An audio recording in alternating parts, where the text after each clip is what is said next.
Hello, this is Richard, and I'm here to introduce the next part of our canine space adventure, astropup.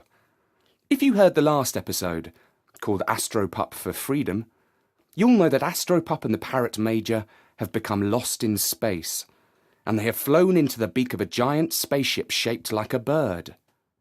On the inside, it is filled with all sorts of birds perched on branches of a giant tree. Hello, Astropup here again. Last time, I left the story at an exciting moment, and I could hear some of you howling at the moon, saying, "Tell me, please do tell me, Astropup, what happened next?" Well, here we go again, back to the weird and wonderful ship of birds. But first, I'd like to ask you a question. How are you listening to Story Nori? Perhaps you were lucky enough to own your own MP3 player. Or perhaps you were using Mum or Dad's computer. Or perhaps their iPhone, iPod or MP3 player. I don't know, but I can tell you that our sponsor SweetP3 makes a very special MP3 player that's designed with kids in mind. It's tough, it's cute, and it's easy to use. Parents can set the volume level so it doesn't harm young ears listening on headphones. And in any case, it has a built-in speaker. So if you need a kid's MP3 player, just check out storynori.com for more details about SweetP3. I've given you some idea of how many different types of birds there were inside that spaceship. What I haven't described yet is the noise they made. As we opened the hatch of our craft, the sound of all that twittering and tweeting, not to mention squawking, was as deafening as it was confusing. It was like you could hear every creature who had ever lived or died, all talking at once. I wanted to howl, only I knew that nobody would hear me over all that din. But it was surprising how soon I got used to it. My brain just stopped listening. We had landed somewhere near the foot of the giant tree. It was at the centre of the ship of birds. Its branches supported their nests and families. I began to sniff its roots, and the parrot said, "Whatever you do, don't lift your leg at that trunk." "I wouldn't dream of such a thing," I protested. A flock of doves came to greet us, carrying worms and nuts in their beaks as offerings to make us welcome. The parrot politely took a nut. I hoped nobody would be offended if I didn't eat the wriggling worm that was dropped at my feet. Unfortunately, I wasn't able to follow the feathery ones to wherever it was they wanted to take us, because that would involve flying. The major went off with them. I was content to dip my tongue into a cool stream that was flowing not far away, to sniff the scent of ducks on the water, to chase a pretty butterfly, and then to fall asleep in the long grass that covered the floor of the giant space bird. This was the way to travel, I thought. The problem with our own spacecraft was that it was designed by humans. They would never think of including anything so pleasant as a blade of grass, let alone a single duck, in one of their vehicles. I learned what the Major had been up to when he fluttered back an hour or two later. He had been granted an audience with a most remarkable bird. He was an ancient owl, at least 250 years old, and his brain served as the ship's computer. That's right. They just plugged him in and he controlled the whole caboodle. Now that's what I call smart. He lived right at the top of the tree, as you would expect, and he was surrounded by exotic birds who tended to his every need.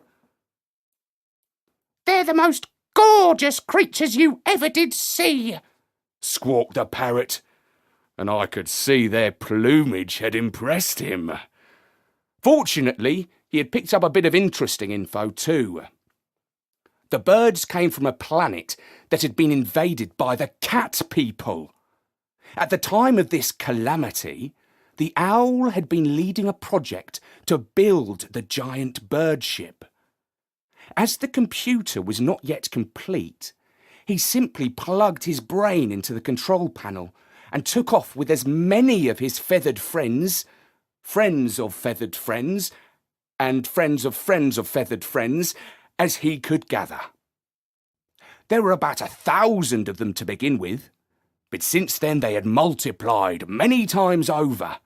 I asked the parrot, "How many birds are there now?" "I would say that there's at least a myriad," he replied. I didn't know how many a myriad was, but I never learned to count anyhow. Next, I asked if these clever feather brains could fix our spacecraft. "They already have," he replied, and I thumped my tail on the ground with glee. "We'll be on our way back home then," I said hopefully. But something told me that salvation was not going to be as simple as that. And I was right. The Major shook his head. "Nah," he said. "I like it here. And besides, if I go back to Earth, the humans will court-martial me for disobeying orders. But you go back if you like. I'm not stopping you." That remark made me growl. He knew perfectly well that I didn't know how to fly the ship. That was his job. Without the Major, I was going nowhere. It was all very well for him to hang out here. There were enough nuts and fancy feathered friends to set up a parrot for life. But it's beneath the dignity of a dog to eat worms. Unless he's really hungry, that is. I could have murdered a pheasant or a wood pigeon, but even my dodgy doggy brain realised that such a diet might be bad form in a place like this. And so I chewed on a few sticks, because there wasn't anything better to do. I was impressed that our parrot had picked up the language of these alien birds so soon. But then he let slip that he hadn't. They had deciphered his earthly squawks in a matter of minutes. He was only just beginning to puzzle out their lingo. I began to realise that there is smart and there is smarter still. Now, I'm not normally one to be envious of cats, who, as you know, are the most despicable creatures in the universe. But I began to wish that I knew how to climb trees, because I was longing to see more of this incredible bird world.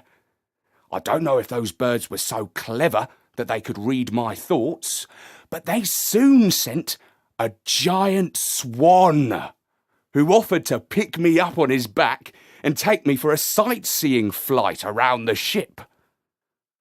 It was quite scary up there, clinging onto the swan's neck with my front legs, but it was a flight that I shall never forget.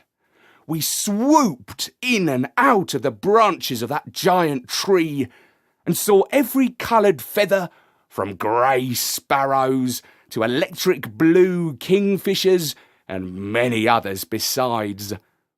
I saw flocks of quick-thinking birds, all plugged into the ship's power system, and the wise old owl himself, thinking deep thoughts while birds of paradise groomed his feathers. But just as I was getting used to this form of transport, the swan swooped sharply around the top of the tree and turned upside down. And then, oh dear, I was falling to the ground, and it was a long, long way. Oh, murder! As you can imagine, I thought that my number was up. But that sneaky swan assassin had miscalculated. I ended up in a huge nest of feathers, that had been collected from all over the ground by worker sparrows. It was the softest landing I could have hoped for, but one that made me sneeze. Now I was under no illusions. These birds might look pretty and harmless, but they were deadly when they wanted to be. The Major reckoned that perhaps they were frightened of me. Thought I might be tempted to eat a duck or something. I'd lie low for a while if I were you, he said. Well, thanks very much, I woofed, and crawled off into some bushes to sleep. The food had run out, and I was pretty hungry by now. In fact, I was quite tempted to try my luck at a duck.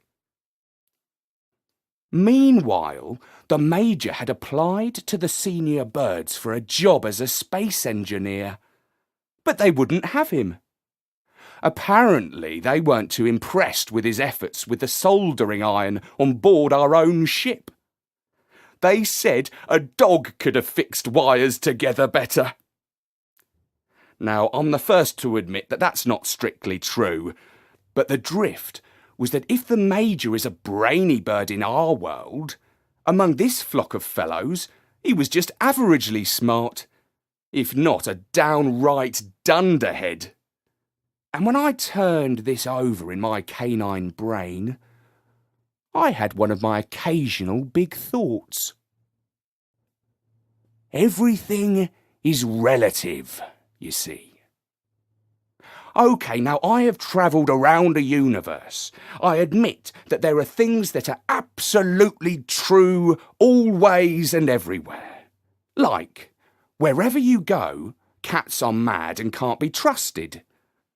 The only other universal I know of is that might is right. Like, whoever is in charge, they make up the rules and say what's OK and what's not, according to what suits them. All the rest, well, it's just different wherever you go. When you're in another world, you can't be sure what's wrong and what's right. Sometimes I ask, is it always wrong to bite a postman? Probably, but I just can't help myself. I don't mean to get too deep. The fact is, our parrot was outclassed by these bird brains, but he wasn't so dim that he didn't know it. Both he and I were unemployed. He hopped over to my hideout in the bushes. I could see his head was hanging low. I asked him what most of the birds did for a living in this ship, and he said, Transcendental mathematics. Apparently, these birds plugged their brains together and thought about circles.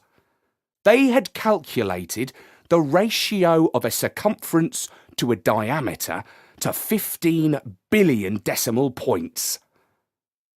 I haven't a clue what that means, by the way, and if you do, well, you're smarter than this old space dog, and you're not the only one. But to put it simply, the ship of birds was powered by thoughts. All that fiendishly clever feathered thinking generated enough renewable energy to take them wherever they wanted to go, which by and large was nowhere in particular. The only job our friend the parrot could get on board this ship was as a common thinker. He would have to sit, plugged into the ship's power system, contemplating circles all day. It was what thousands of birds did around this place.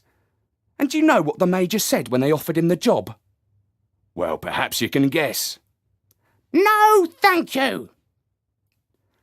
He was used to being someone rather more special, you see. And that's why, after 2 weeks on board the ship of birds, our friend the parrot, a major in the Space Force, finally decided to fly us back home to Earth even though he knew he would have to face a court-martial for disobeying orders. I can't say the birds on board were too sorry to see us go. Some kind blue tits brought us a big supply of nuts and berries to see us home. By the time we reached Earth, I was a much slimmed down space dog. As the parrot had predicted, the humans put him in a cage soon after we touched down. He was charged with disobeying orders on a critical mission and ordered to stand trial before a court-martial of the Space Force. One day I'll tell you what happened to him. But I'm glad to say that the Major told the humans that I was innocent. Don't bother to arrest him. He squawked. He's too stupid to disobey orders.